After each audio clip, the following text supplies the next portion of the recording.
Hello, magandang umaga po sa inyong lahat. Si Jude nga ulit ito, ang inyong California Pinoy Nurse Gardener. At ngayong araw po, yung video natin is about garden chores. So, tara sa labas, check natin yung mga pwede natin gawin kasi lately nasa trabaho ako. So, hindi ko naasikaso yung garden. Check natin kung kumusta na yung garden natin, tapos kung ano ang mga pwede nating gawin. Yan. So, salamat nga pala sa mga nag-subscribe, sa mga nanonood ng aming mga videos. Maraming salamat po sa inyong lahat. And thank you for supporting our small channel, supporting it grow. And we really appreciate you. So thank you so much. Una, kape muna tayo. Timpla tayo ng kape, tapos tara sa likod.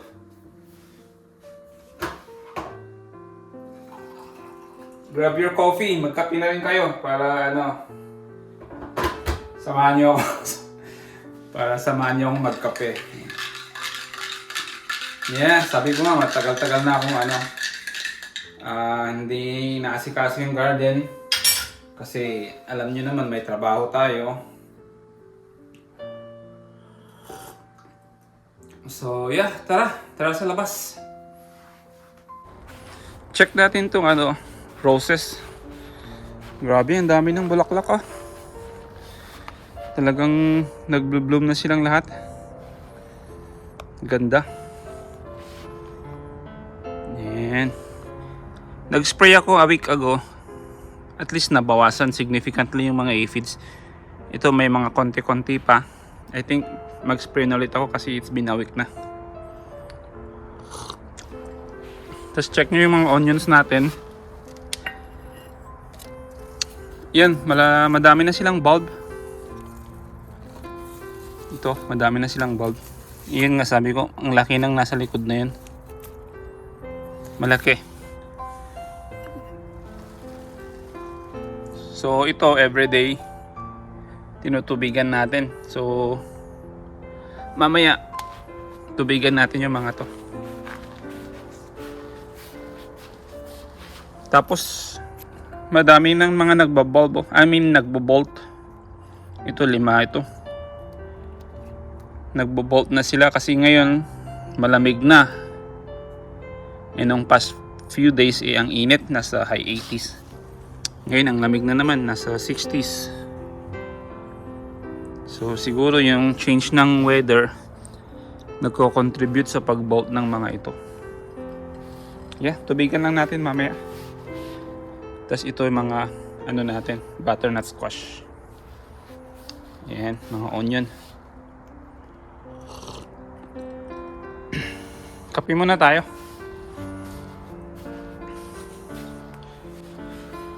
Check nyo to. May stripes na Ganda Yan. Yan. Ganda dito. Ito yung sinasabi kong 4 colors. Kasi magsisimula siya sa red ba yan? Or orange. Tapos magiging yellow. Tapos magiging pink. Tapos after ng pink, magiging white siya. Yan. Kakaiba.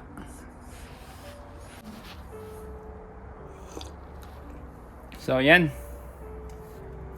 Gandang tumambay dito. Mabango pa itong mga roses natin. Nice.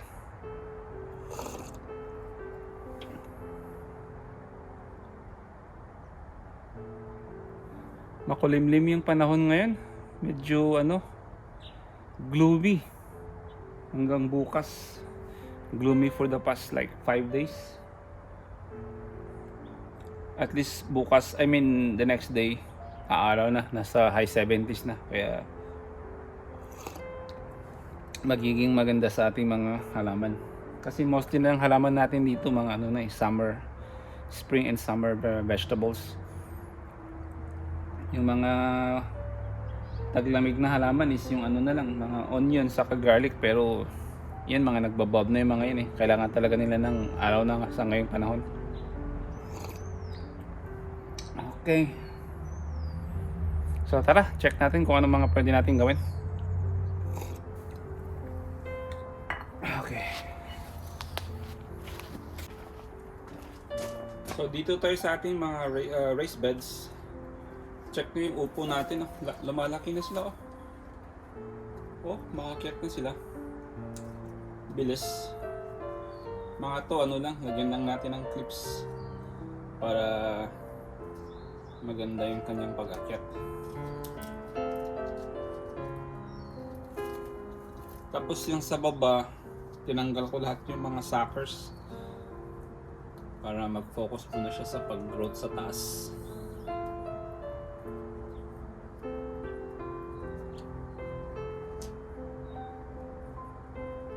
Yan, clips natin. Lagyan lang ng clip para diretso siya sa taas. Tapos itong mga tomatoes naman, tinatanggalan natin ng suckers. Tapos piniklip din para hindi siya matumba.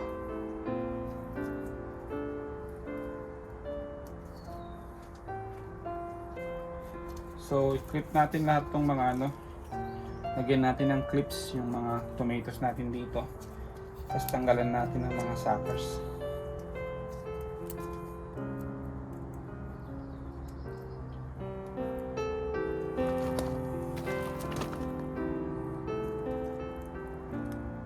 Meron sa baba, may growth dito sa baba, tanggalin natin. Tapos ito, nag-sucker na siya, malaki na yung isang sucker. I think pabayaan ko na ito, hayaan ko na lang yan. Yan, dalawa siya dyan, kaya magiging dalawang vine yan. Okay na siguro yan. So same dito sa second bed na to. Mga tomato, tapos may mga cantaloupe, tapos mga sayote.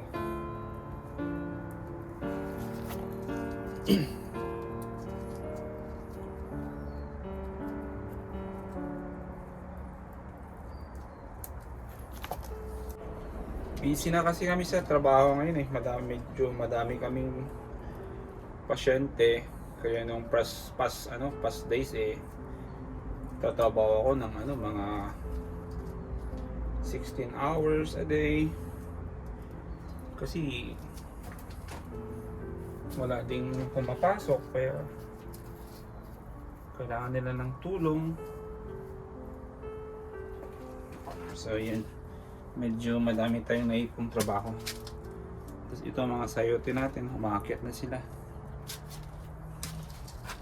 Yung apat dito, ibang variety ito. Better boy naman to. Malalaking ano to eh, tomato.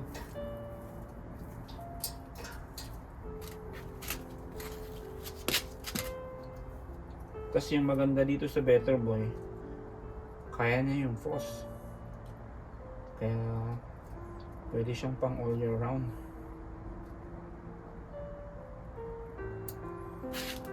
Napansin ko yun eh, kasi nung tinanim namin nung last year, nagka-harvest pa rin kami maski January, February. Kaya maganda siya. Meron tayong apat dito. Yeah.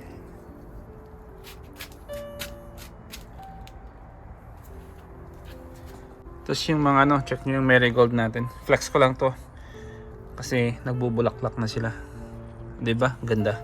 Mga dwarf to eh. Kasi nung last year yung tinanim namin is malalaki. Inubos sila ng mga spider mites sa mga grasshopper. So hopefully itong mga dwarf hindi siya masyadong maka-apekto sa sa airflow ba, kasi pansin ko pag masyadong crowded yung airflow pumapangit, doon dumadami yung mga spider mites sa mga grasshopper, mga iba't ibang peste yan. So yan, mga dwarf yung mga to. So sunod naman, matagal ko nang gustong gawin to kaso ewan ko, nawala sa isip ko siguro. Maglalagay tayo ng in-ground vermicomposting sa ating dalawang raised beds. So ito, i-bowl natin, tapos lagyan natin itong mga food scraps from ating Bokashi composter para at least ma-feed yung mga ano dito, mga worms sa ating mga garden, sa ating mga raised bed. Kasi titignan nyo, ang daming mga halaman to eh. Kaya for sure, madaming kailangan ano to, mga nutrients ba. So hopefully makatulong itong in-ground vermicomposting natin. I mean in garden, in bed garden vermicomposting, I think. So yan. Check nyo siya oh. Oh, pag ganyan, ang tawag yun mga white molds yun. Ibig sabihin, ready na yung ilagay sa ating Bokashi Soil Factory or ngayon ilagay natin sa ating in-ground vermicomposting. So tara, ibaon muna natin itong mga plastic na to. So dito ko ilalagay yung isa. Yan. Pwede siya dyan.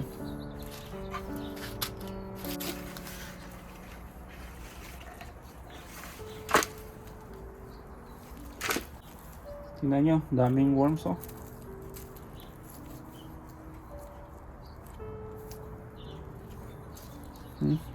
Daming worms. Balik ko mamaya itong mga worms. Pwede na yan.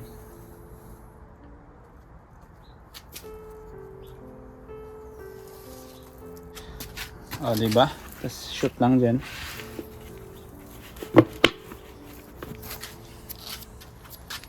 Kita nyo ba?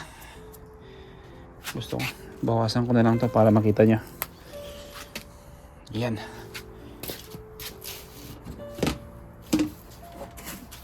Tapos, lagyan natin ng mga food scrap. Itong galing sa ating Bokashi composter.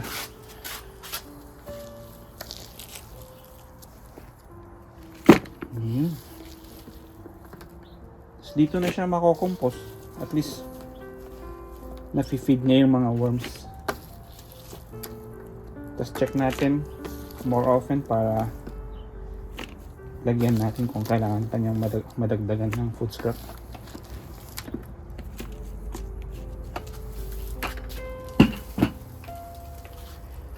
Tapos takpan lang ng mulch. Tubigan natin konti.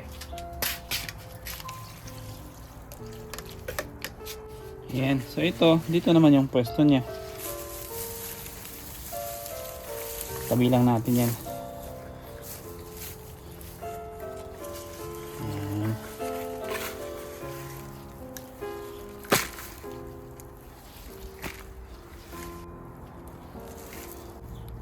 Okay na yan.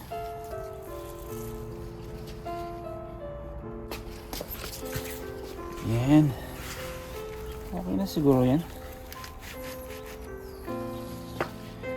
Tapos lagyan na natin ng food scrap.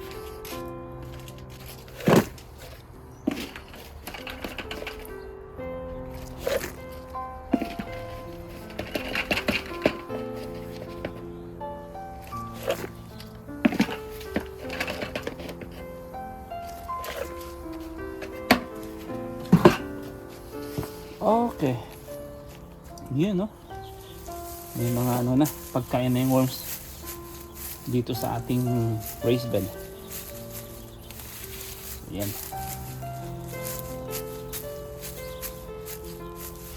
Konting tubig. So, yeah. Tapos na nga tayo maglagay ng vermicomposting bin sa ating dalawang raised bed. Next naman is kasi may natira pa tayo ilagay natin to sa ating Bokashi Soil Factory.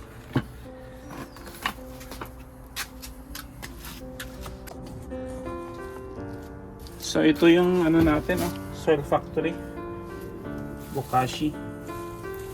May mga food scrap na dito. Naku, basang basa. Kailangan ng dagdagan ng soil or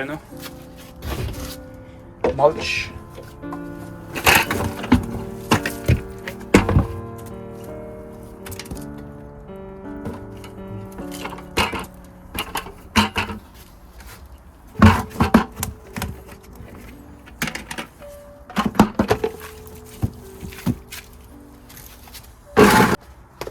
Lagyan natin ng soil kasi basang-basa. Pag basang-basa kasi mangangamoy.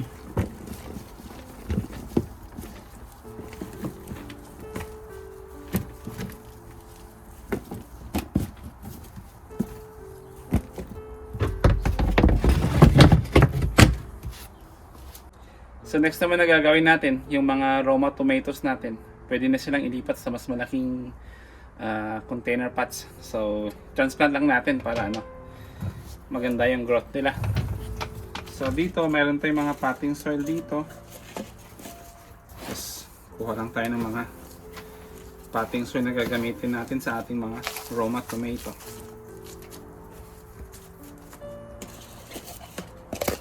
Anim yung mga Roma na yun.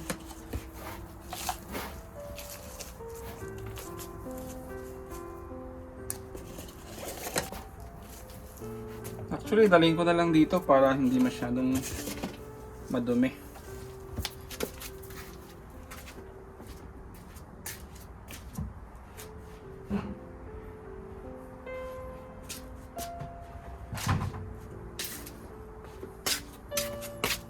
Ayan.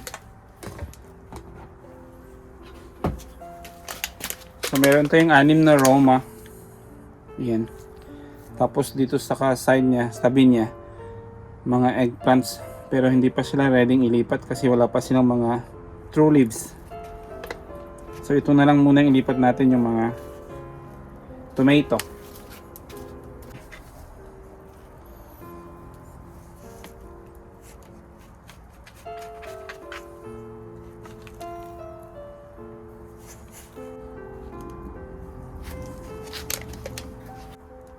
So ayan, i-transplant lang natin itong mga tomato.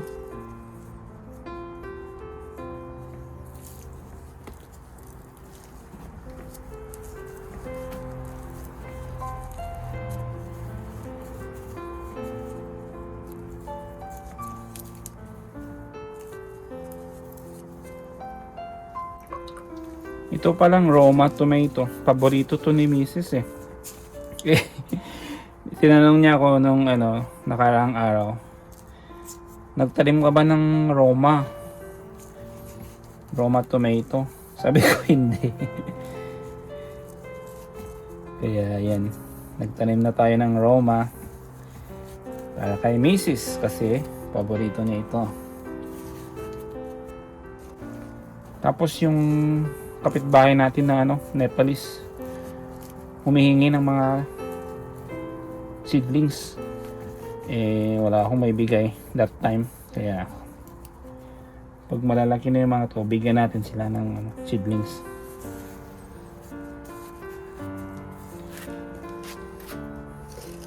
Katapos, lagyan natin ng liquid fertilizer para hindi sila ma-transplant shock.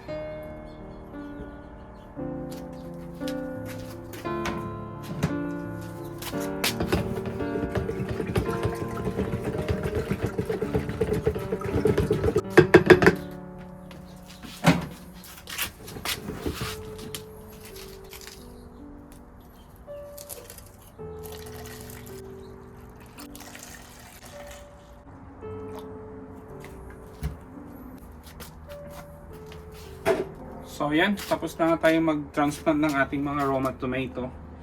Hayaan lang natin i-absorb nila itong mga fertilizer. Tapos ilipat natin sa garahe para doon muna natin sila patubuhin bago ilabas sa garden. So yeah. Sunod naman, mag-delete tayo ng mga onion. So tara. By the way, may nahuli pala tayong daga Oo, kita nyo. May daga dyan Yung problema dito sa mga daga, bumabalik sila pag tag-init. Medyo mainit-init na nga. So, nilagay lang natin ito para makita natin kung andyan na sila.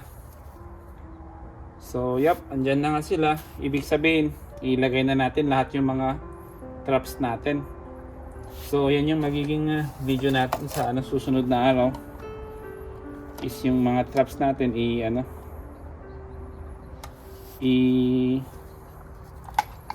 iset na natin lahat yung mga traps natin.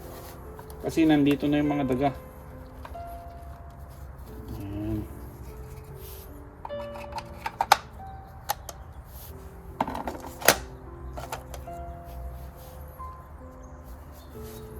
So, andyan na sila. Madami tayong traps doon eh. Yan, isang box, puro ano yan. Puro traps ng daga yan. Pati mga ahas na ano, fake na ahas, nandyan din sila. So, sa susunod na ano, sa susunod na araw, kasi medyo malamig-lamig pa, i-set natin lahat yung mga traps natin.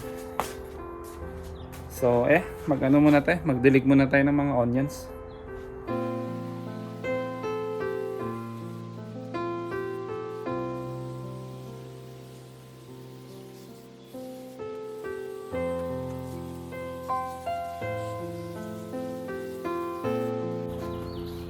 So ngayong mahalaga pag nagbabulb na yung onion, dapat laging natutubigan kasi kailangan nila yung tubig para lumaki yung kanilang mga bulbs ba.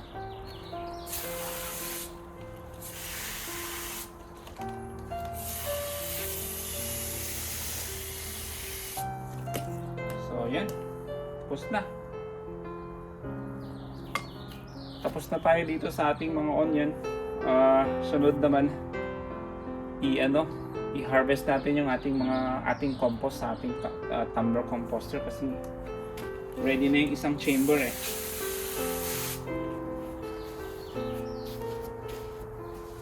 Ito yung ating composter, tumbler composter. Ito yung isa, medyo pa to.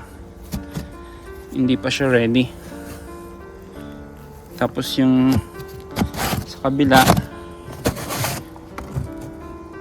ito ready na ito. Tingnan nyo, very dark na compost na sila. So harvest na natin to, tapos i-impact lang natin sa ating bin. Tapos kung pansin nyo sa ilalim, meron tayong bucket dito kasi may mga tubig na nadidrain sa ating composter. Ito, composting na rin ito eh. Ginagamit ko na pandilig sa mga halaman din to. So, dilig muna natin.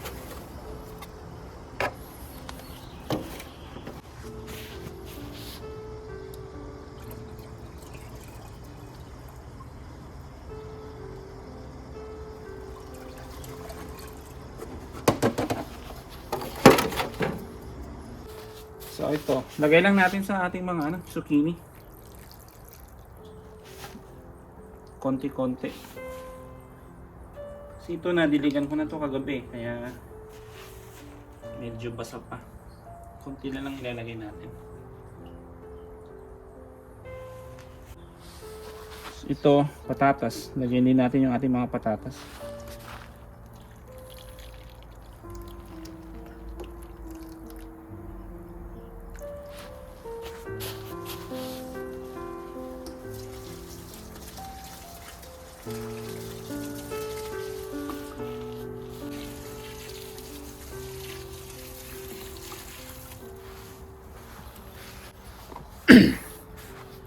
So yan, tapos na tayong idilig yung ating compost tea. Harvest na natin yung mga compost natin.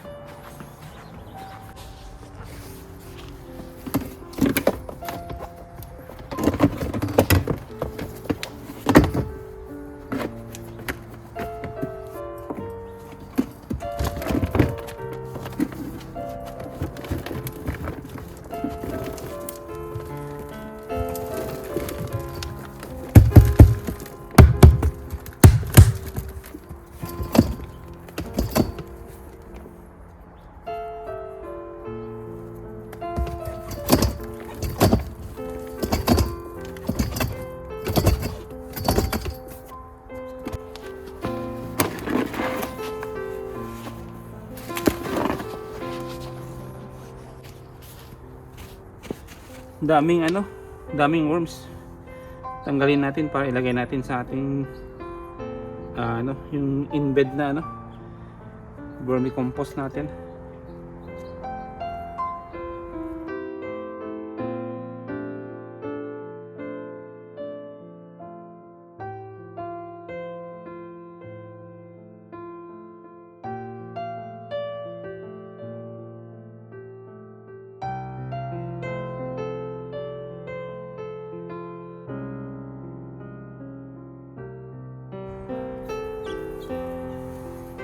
Ayan oh, nakakote ng madaming worms dyan oh.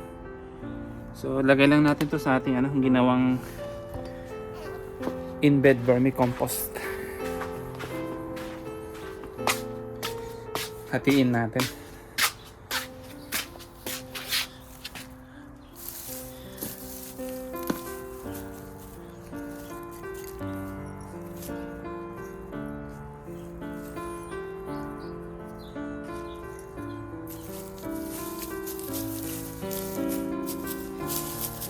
Takpan natin para mayroon silang privacy.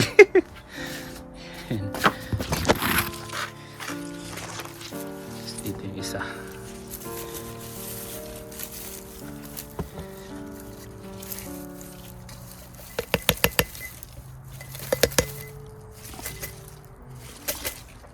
Ayan yung mabas. Ayan. Tapos itong mga nakolekta natin compost, i-imbak lang natin dito.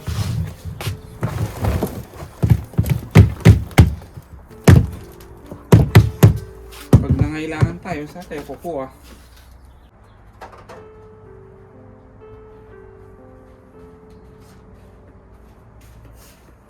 Yan. Okay na. Nakuha ko na lahat sa nakuha ko na lahat yung mga compost. Susunod na gagawin natin, i-fertilize natin yung ating mga garlic.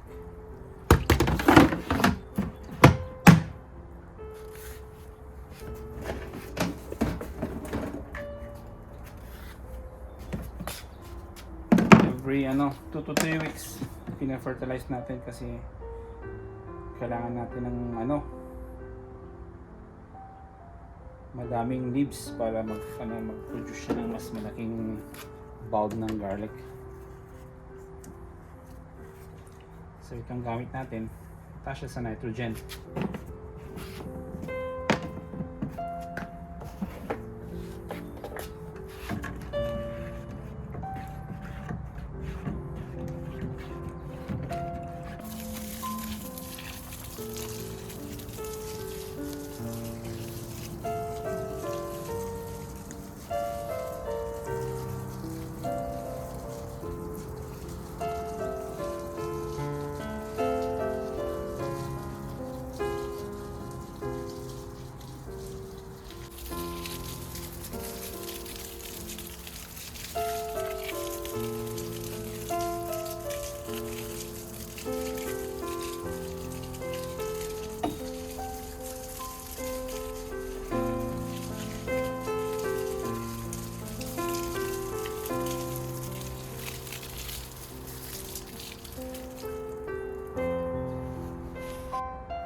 So tapos na tayo dito sa likod. Ilagay lang natin to sa ating sa ating grow light area. Tapos check natin kung anong pwede natin gawin sa kalap. So tara. Lagay lang natin dito sa ating grow light.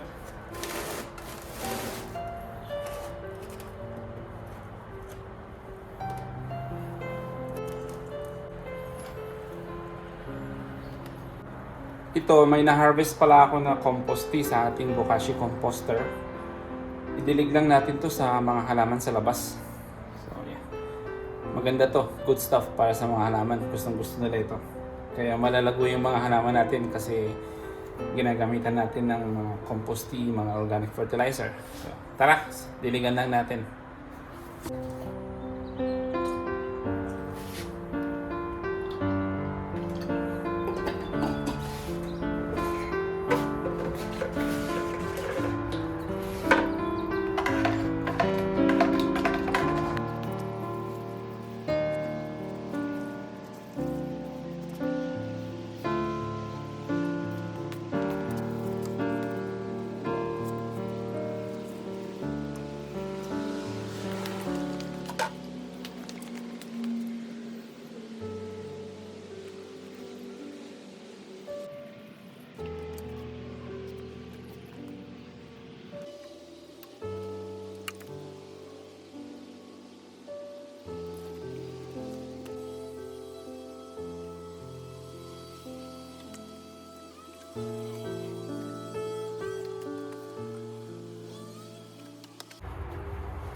Itong garlic, fertilize din natin ito.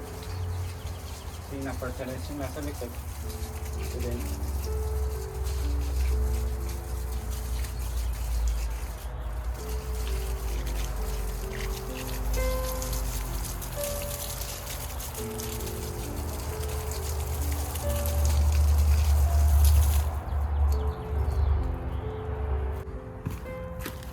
So ito na yung last na gagawin natin. Ito yung ating raspberry Liana tomato. Tapos yung trellis niya is Florida weave. Paikot-ikot lang yan.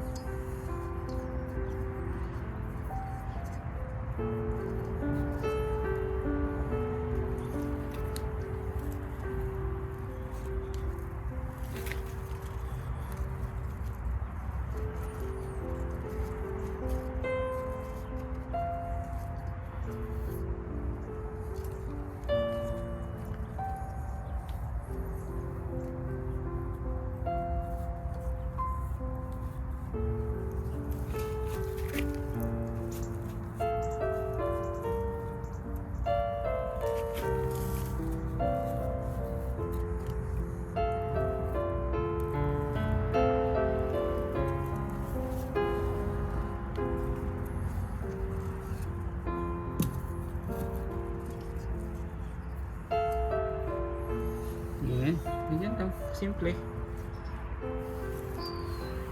Tapos mga dahon dapat hindi magta-touch sa ground para hindi siya makakuha ng sakit.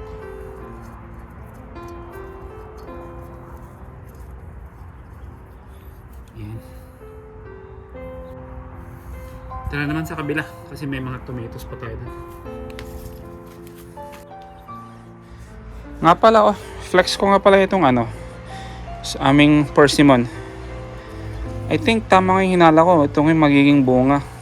Magiging persimmon fruit. Dami. Ayan dami-dami nila dyan.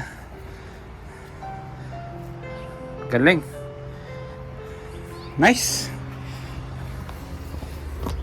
So yeah, tara naman sa kabila para i-trellis natin yung ibang tomatoes doon.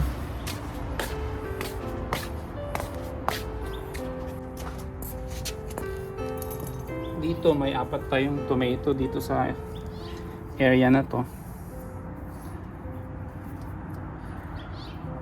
Tapos itong dalawa may mga bunga na Maya pakita ko mamaya.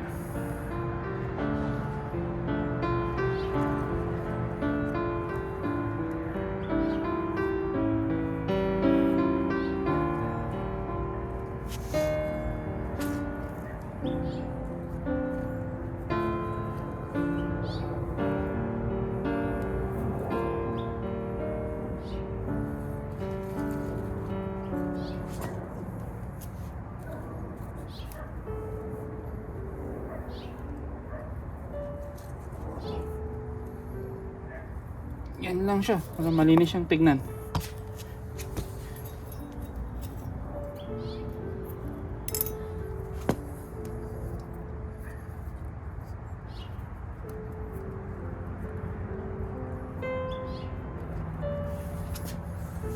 Yan. Check natin yung mga bunga niya oh, di ba? May mga tomatoes na tayo diyan. Yan. Dito din sa kabila. Tapos meron din tayo dyan. Nice. Tapos itong eggplant. May mga flowers na dyan Kailangan ba lang i-brush yan para ma-pollinate siya.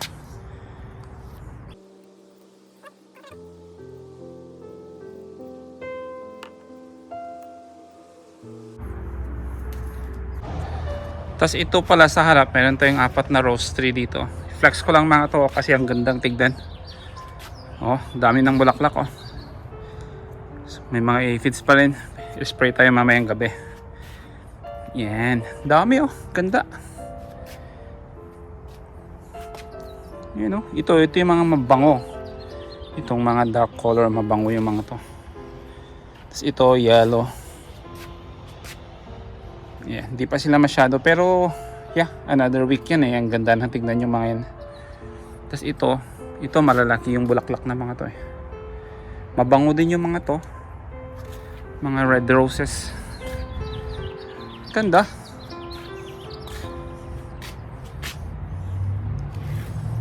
Nice. So, yan. Ang ganda, no? Ang ganda ng mga roses natin. Tapos na nga tayo. Tara sa likod para sum up natin yung mga nagawa natin ngayong araw. So, tara. So, yan. Tapos na nga tayo. Grabe, ang dami natin nagawa. Yun nga yung problema pag matagal sa trabaho. Pero, ganun talaga. Mayroon tayong ibang trabaho. So, minsan napapabayaan yung garden. Parang yun, dami na namang aphids. So, mamayang gabi mag-spray naman tayo kasi I think it's been a week na. So, yep. Tapos na tayo. Nakita niyo naman yung mga nagawa natin. Madami tayong nagawa. So, salamat. Maraming salamat ulit sa salamat sa mga nanonood. Sa mga nag-subscribe. Maraming salamat po. And yeah, tara, kape ulit tayo. Ito yung natira ko kanina, ubusin ko lang. So next na video natin, i-set up natin lahat yung mga traps natin kasi andun na. Dumating na yung mga unwanted visitor natin, mga daga. Yan. So hopefully yung maliliit lang kasi yung malalaki, yun yung mga destructive eh. So yeah, salamat ulit and kita-kita tayo sa susunod na ating mga video. So ingat kayo palagi and God bless always. Paalam na po.